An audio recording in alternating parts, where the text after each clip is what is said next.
ಚಂದಾಪುರದಿಂದ ಬಂದು ಈಗ ಬೆಳಗ್ಗೆ 9:30ಗೆ ನೋಡಿದೆ ಅಷ್ಟೇ. ಸಾಯಿಸಿದ್ದಾರೆ, ಕಸಿ ಮಾಡಿದ್ದಾರೆ, ಗೊತ್ತಿಲ್ಲ.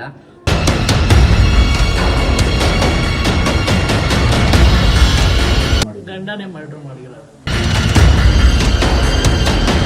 ಓವರ್ ಡ್ರಿಂಕ್ಸ್ ಅವನು ಪಾರ್ಟಿ ಓವರ್ ಡ್ರಿಂಕ್ಸ್ ಇಂದ ಇದರಿಂದ ಆಗಿರೋದು ಕೆಲಸ ಇದೆ. ಅದೊಂದು ಸುಂದರವಾದಂತಹ ಕುಟುಂಬ ದೂರದ ಬಿಹಾರಿನಿಂದ ಬಂದು ಬೆಂಗಳೂರಿನಲ್ಲಿ ಬದುಕನ್ನ ಕಟ್ಕೊಳ್ಬೇಕು ಅಂತ ಹೇಳಿ ಬಂದಿದ್ರು. ಇಬ್ರು ಕೂಡ ಮದುವೆ ಆಗಿದ್ರು, ಹಾಗೆಯೇ ಮಕ್ಕಳು ಕೂಡ ಇದ್ರು. ಸುಂದರವಾಗಿ ಕುಟುಂಬ ನಡೀತಿತ್ತು. ಆದ್ರೆ ಮನೆಯಲ್ಲಿದ್ದಂತಹ ಯಜಮಾನ್ನೇ ದಾರಿ ತಪ್ಪಿ ಕುಡಿತದ ಚಟಕ್ಕೆ ಬಿದ್ರೆ ಮನೆಯ ಹೊಡೆತಿ ಏನ್ ಮಾಡ್ಬೇಕು, ಕಂಗಾಲಾಗಿದ್ಲು. ಹಾಗೆ ಪದೇ ಪದೇ ಅವನಿಗೆ ಕುಡಿತವನ್ನ ಬಿಡುವಂತೆ ಒತ್ತಾಯಿಸ್ತಾ ಇದ್ಲು. ಇದಕ್ಕಾಗಿ ಆಗಾಗ ಗಲಾಟೆಗಳು ನಡೀತಿತ್ತು. ಆದ್ರೆ ಅವತ್ತು ಮುಂಜಾನೆ ನಡೆದಿದ್ದೇ ಬೇರೆ. ಏನಾಯ್ತು, ತದನಂತರ ಅವನು ಆಕೆ ಸೂಸೈಡ್ ಮಾಡ್ಕೊಂಡಿದ್ದಾಳೆ ಎನ್ನುವಂತ ಕತೆ ಕಟ್ಟಿ ಪೊಲೀಸರ ಮುಂದೆ ಈ ಒಂದು ಸಿನಿಮಾದಂತೆ ಹೇಳದ ಹೋಗಿ ಹ್ಯಾಕ್ ತಗಲಾಕೊಂಡ ಅಂತೀರಾ, ಅದೆಲ್ಲವನ್ನು ಕೂಡ ದೃಶ್ಯಗಳಲ್ಲಿ ನೋಡೋಣ ಬನ್ನಿ.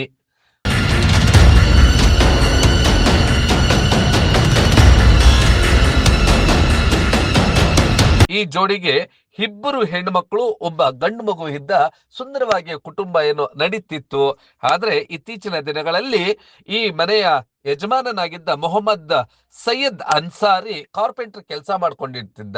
ಬೆಳಗಿನಿಂದಲೂ ಕೂಡ ದುಡಿತಿದ್ದಂತ ಆ ಹಣವನ್ನ ತೆಗೆದುಕೊಂಡು ಹೋಗಿ ಸಾರಾಯಿ ಅಂಗಡಿಗೆ ಸುರಿತಾ ಇದ್ದ. ಇದು ಆಗಾಗ ಇಬ್ಬರ ನಡುವೆ, ಅಂದ್ರೆ ಗಂಡ ಹೆಂಡತಿ ನಡುವೆ, ಹೆಂಡತಿ ಮಲ್ಲಿಕಾ ಖಾತೂನ್ ಈ ಒಂದು ಕುಡಿತವನ್ನ ವಿರೋಧಿಸ್ತಾ ಇದ್ಲು. ಕುಡಿಯೋದನ್ನ ಬಿಡಿ, ಬದುಕನ್ನ ಕಟ್ಕೊಳ್ಬೇಕು ಅಂತಲೂ ಹೇಳ್ತಿದ್ರು. ಆದ್ರೆ ಹೆಂಡತಿಯ ಮಾತನ್ನ ಕೇಳದ ಈ ಮೊಹಮ್ಮದ್ ಯಾವಾಗ್ಲೂ ಕೂಡ ಹೆಂಡತಿಗೆ ಉಲ್ಟಾ ಹೇಳ್ತಾ ಇದ್ದ. ರಾತ್ರಿಯೂ ಕೂಡ ಅದೇ ರೀತಿ ಕುಡ್ಕೊಂಡು ಬಂದು ಇಬ್ಬರ ನಡುವೆಯೂ ಕೂಡ ಗಲಾಟೆ ಆಗಿತ್ತು. ಇದು ವಿಕೋಪಕ್ಕೆ ಹೋಗಿತ್ತು. ರಾತ್ರಿ ಕುಡ್ದಿದ್ದು ಇಳಿದಿರ್ಲಿಲ್ಲ. ಬೆಳಗ್ಗೆ ಯಾವಾಗ ಮೊಹಮ್ಮದ್ ಸೈಯದ್ ಅನ್ಸಾರಿ ನಮಾಜ್ ಮಾಡ್ತಾ ಇದ್ಲು, ಆಗ ಸುತ್ತಿಗೆಯಿಂದ ಹೊಡೆದು ಅವಳನ್ನ ಕೊಲೆ ಮಾಡಿದ್ದಾನೆ.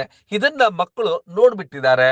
ಆಗ ಮಕ್ಕಳಿಗೆ ತಾಯಿ ನೇಣಾಕೊಂಡಿದ್ಲು. ಇಳಿಸ್ಬೇಕಾದ್ರೆ ಕೆಳಗಡೆಗೆ ಬಿದ್ದು ಗಾಯ ಆಯ್ತು ಅಂತ ಹೇಳ್ಬೇಕು ಅಂತ ಹೇಳಿ ಸುಳ್ಳು ಹೇಳುವಂತೆ ಮಕ್ಕಳಿಗೆ ಹೇಳಿದ್ದ. ಆ ನಂತರ ಅಕ್ಕಪಕ್ಕದವ್ರು ಕೇಳಿದ್ರು ಕೂಡ ಅದೇ ಕತೆ ಹೇಳಿದ್ದ. ಇದು ಪೊಲೀಸ್ ಠಾಣೆಯ ಮೆಟ್ಟಿಲೇ ಇತ್ತು. ಹತ್ತಿಬೆಲೆಯ ಪೊಲೀಸ್ನವ್ರು ಬಂದು ಇವನ ಕತೆಗಳನ್ನ, ಇವನು ಹೇಳ್ತಾ ಇದ್ದಂತ ಪುಂಖಾನುಪುಂಖ ಕತೆಗಳನ್ನೆಲ್ಲ ಕೇಳಿದ್ರು. ಈ ಘಟನೆಗೆ ಸಂಬಂಧಿಸಿ ಅಕ್ಕಪಕ್ಕದವ್ರು ಏನ್ ಹೇಳಿದ್ರು ಅನ್ನೋದನ್ನ ನೋಡೋಣ ಬನ್ನಿ. ನನಗೆ ನನ್ನಪ್ಪ ಬೆಳಗ್ಗೆ ಊರಿಂದ ಫೋನ್ ಮಾಡಿದ್ದಾರೆ. ಊರು ಡಿಸ್ಟಿಕ್ ಸಿವಾನ್, ಬಿಹಾರ್, ಜಿಬಿನ. ಸ್ವಲ್ಪ ಹೋಗಿ ನಿಮ್ಮ ತಮ್ಮಗೆ ಈ ಥರದ ಪರಿಸ್ಥಿತಿ ಆಗಿಬಿಟ್ಟಿದೆ, ಏನೋ ಕಸಿ ಅಂತ ಮಾಡಿದ್ದಾರೆ ಅವ್ರ ಹೆಂಡತಿ. ನಾನು ಚಂದಾಪುರದಿಂದ ಬಂದು ಈಗ ಬೆಳಗ್ಗೆ 9:30ಗೆ ನೋಡಿದೆ ಅಷ್ಟೇ. ಅದನ್ನ ಅಕ್ಕಪಕ್ಕ ಆದಮೇಲೆ ಏನೋ ಗೊತ್ತಿಲ್ಲ, ನನಗೆ ಕನೆಕ್ಟ್ ಇಲ್ಲ ಇವ್ರ ಹತ್ರ.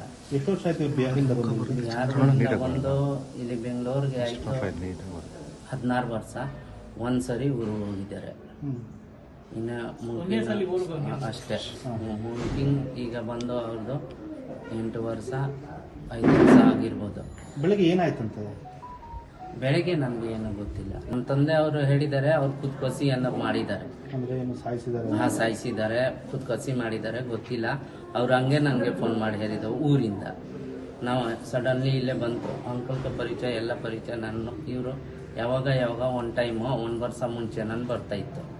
ಇವ್ರ ಹತ್ರ ಸ್ವಲ್ಪ ಇದು ಕ್ಲೋಸ್ ಇತ್ತು, ಅನ್ನಂತ ಮದ ನಾನು ಬರ್ತಾ ಇತ್ತು. ಯಾಕೋ ಪೊಲೀಸ್ನವರಿಗೆ ಇವನು ಹೇಳ್ತಾ ಇರೋದು ಒಂದಕ್ಕೊಂದು ಸಂಬಂಧ ಇಲ್ಲ ಅಂತ ಅನ್ಸಿತ್ತು.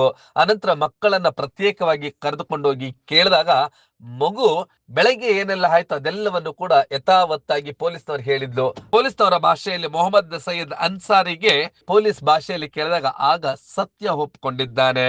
ಈ ಪಾಪಿ ಪತ್ನಿ ಹೇಳಿದಂತ ಬುದ್ಧಿವಾದವನ್ನ ಕೇಳಲಿಲ್ಲ. ಖಾತೂನ್ ರಾತ್ರಿ ಹೆಚ್ಚು ಗಲಾಟೆ ಮಾಡಿದ್ಲು ಅನ್ನೇಳೋ ಒಂದು ಸಣ್ಣ ಕಾರಣಕ್ಕೆ ಬೆಳಗ್ಗೆ ದೇವರನ್ನ ಪ್ರಾರ್ಥಿಸ್ಬೇಕಾದ್ರೆ, ಅಂದ್ರೆ ನಮಾಜ್ ಮಾಡುವಾಗ ಸುತ್ತಿಗೆಯಲ್ಲಿ ಹೊಡೆದು ಕೊಲೆ ಮಾಡಿದಂತ ಘಟನೆ ನಡೆದೇ ಹೋಗಿದೆ. ಈಗ ಆ ಮಕ್ಕಳು ಒಂದು ಕಡೆ ತಾಯಿಯನ್ನ ಕಳ್ಕೊಂಡು ಅನಾಥರಾಗಿದ್ರೆ, ಈಗ ಪೊಲೀಸ್ನವರು ಇವನನ್ನ ಬಂಧಿಸಿ ಜೈಲಿಗೆ ಕಳಿಸಿದ್ದಾನೆ. ಅತ್ತ ಅಪ್ಪ ಇಲ್ಲ, ಇತ್ತ ಅಮ್ಮ ಇಲ್ಲ. ಯಾರೋ ಮಾಡಿದ ತಪ್ಪಿಗೆ ಈ ಮಕ್ಕಳು ಈಗ ನರಕ ಯಾತನೆಯನ್ನು ಅನುಭವಿಸಬೇಕಾಗಿದೆ. ಗಂಡನೇ ಮರ್ಡರ್ ಮಾಡಿಲ್ಲ. ಅದು ವಿಚಾರ ನಂಗೆ ಗೊತ್ತಿಲ್ಲ. ನೈಟ್ ಶಿಫ್ಟ್ ಹೋಗಿ ಬೆಳಿಗ್ಗೆ ಬಂದಾಗ ಬಾಕಲ್ ಮುಚ್ಚಿದ್ರು. ಬಾಕಲ್ ತೆಗ್ತಾನ ಅಂತ ನೋಡಿದೆ. ನಮ್ಮ ಕೆಲಸ ಏನಕ್ಕೆ, ನಮ್ಮ ಮನೆ ಕೆಲಸ ನಾವು ನೋಡ್ತೀವಿ.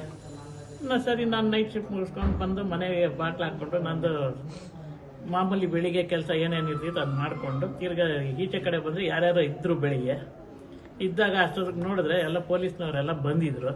ಪೊಲೀಸ್ನವ್ರು ಬಂದು ಮಾಹಿತಿ ತಗೊಂತಾ ಇದ್ರು. ಓವರ್ ಡ್ರಿಂಕ್ಸ್ ಅವನು ಪಾರ್ಟಿ, ಓವರ್ ಡ್ರಿಂಕ್ಸ್ ಇಂದ ಇದರಿಂದ ಆಗಿರೋದು ಕೆಲಸ ಇದು, ಬೇರೆ ಇನ್ನೇನು ಆಗಿಲ್ಲ. ಅದು ಯಾವಾಗ ಜಗಳ ಆಡ್ತಿದ್ರ? ಅವಾಗ ಆಡ್ತಾ ಇರ್ತಿತ್ತೆ. ನಮ್ಮ ಮನೆಯವರು ಬಿಡಿಸೋರು ಅನ್ಸತಿ, ಇಲ್ಲಿ ಅಸೋಸಿಯೇಷನ್ ಅವರು ಬಂದನು ಬಿಡಿಸೋರು ಅನ್ಸತಿ, ರಾಘವೇಂದ್ರ ಅನ್ನೋರು. ನಾವು ಇದ್ವಿ. ಏನು ವಿಚಾರಕ್ಕೆ ಅದೇ ಸಂಪಾದನೆ ಇಲ್ಲ ಅಂದ್ರೆ ಜಗಳ, ಕುಡಿ ಫುಲ್ ಓವರ್ ಡ್ರಿಂಕ್ಸ್ ಆದ್ರೆ ಏನಾಗ್ತೈತಿ ಹೇಳಿ, ಮನುಷ್ಯ ಆದವನು ಆ ಥರ ಆಗಿ ಡ್ರಿಂಕ್ಸ್ ಮಾಡಿ ಇದು ಮಾಡವ್ರೆ. 2-3 ಸತಿ ಜಗಳ ಆಗಿ ಈಚೆ ಕಡೆ ಎಲ್ಲ ಬಂದವ್ರೆ. ಅವಾಗ ಏನು ಅಷ್ಟು ಏನು ಮಾಡ್ರಿಗಿದ್ರು ಏನು ಮಾಡೋ ಅಂಥದ್ದು ಏನಿರಲಿಲ್ಲ. ಆಯಮ್ಮ ಸರಿಯಾಗಿದ್ದಿದ್ರೆ ನಮಾಜ್ ಮಾಡುವಾಗ ಏನೋ ಆಗೈತಿದ್ರು. ಆಯಮ್ಮ ನಮಾಜ್ ಮಾಡುವಾಗ ಸುತ್ತಿ ತಗೊಂಡು ಹೊಡೆದವನಂತ. ಸುತ್ತಿ ತಗೊಂಡು ಹಣೆಗೆ ಹೊಡೆದಿರೋದಕ್ಕೆ ಇಲ್ಲಿ ಓಪನ್ ಆಗೈತೆ. ಇನ್ನ ಬಾಡಿ ತೆಗ್ದಿಲ್ಲ, ಒಳಗಡೆ ಐತೆ. ಒಳಗಡೆ ಇರೋದ್ರಿಂದ ಇನ್ನ ಏನು ಇನ್ಸ್ಪೆಕ್ಷನ್ ಮಾಡಿಲ್ಲ, ಮಾಡ್ತಾ ಅವ್ರೆ. ಕೆಲಸ ಮಾಡ್ತಿಲ್ಲ, ಆಯಮ್ಮ ವರ್ಕ್ ಫ್ರಮ್ ಮನೇನೆ. ಅದಕ್ಕೆ ಹೇಳೋದು ಮನೆ ಯಜಮಾನ ಸರಿ ಇರಬೇಕು ಅಂತೇಳಿ. ಏನು ತಪ್ಪೇ ಮಾಡದಂತ ಈ ಕಂದಮ್ಮಗಳು ಎಲ್ಲಿಗೆ ಹೋಗ್ಬೇಕಾಗಿದೆ? ಅದು ಕೂಡ ಇವರು ದೂರದ ಬಿಹಾರ್ನಿಂದ ಬಂದಿದ್ದಂತಹವರು ಮನೆ ಕೆಲಸ ಮಾಡಿಕೊಂಡು, ಅಂದ್ರೆ ಮಾಯಸಂದ್ರಕ್ಕೆ ಸಮೀಪ ಇರುವಂತ ಶುಭ್ ಅಪಾರ್ಟ್ಮೆಂಟ್ ನಲ್ಲಿ ಕೆಲಸ ಮಾಡ್ಕೊಂಡಿದ್ದಂತ ಈ ಮಲ್ಲಿಕಾ ಖಾತೂನ್ ಈಗ ಇಹಲೋಕವನ್ನ ತ್ಯಜಿಸಿದ್ದಾಳೆ. ಈ ಒಂದು ಕೊಲೆ ಆರೋಪದಲ್ಲಿ ಈ ಅನ್ಸಾರಿಯನ್ನ ಪೊಲೀಸ್ನವರು ಜೈಲಿಗೆ ಕಳಿಸ್ತಾರೆ. ಈ ಮಕ್ಕಳು ಅನಾಥರಾಗ್ತಿದ್ದಾರೆ. ಇವರಿಗೆ ಮುಂದೇನ್ ಮಾಡ್ಬೇಕು ಎಂಬುದೇ ಗೊಂದಲವಾಗಿದೆ. ಇಂತಹ ಒಂದು ಮನ ಕಲ್ಕುವಂತ ಘಟನೆ ಆ ಪುಟ್ಟ ಮಕ್ಕಳನ್ನ ನೋಡ್ತಿದ್ರೆ ಎಂತವರ ಕರುಳು ಕೂಡ ಹಿಂಡಿದಂತಾಗತ್ತೆ, ಕರುಳು ಇಚ್ಚಿಕದಂತಾಗುತ್ತದೆ. ಈ ರೀತಿಯಾದಂತ ಘಟನೆಗಳು ನಡಿಬಾರದು ಅನ್ನುವಂಥದ್ದೇ ನಿಮ್ಮ ಬ್ಲೂಮ್ ಟಿವಿಯ ಆಶಯವಾಗಿದೆ.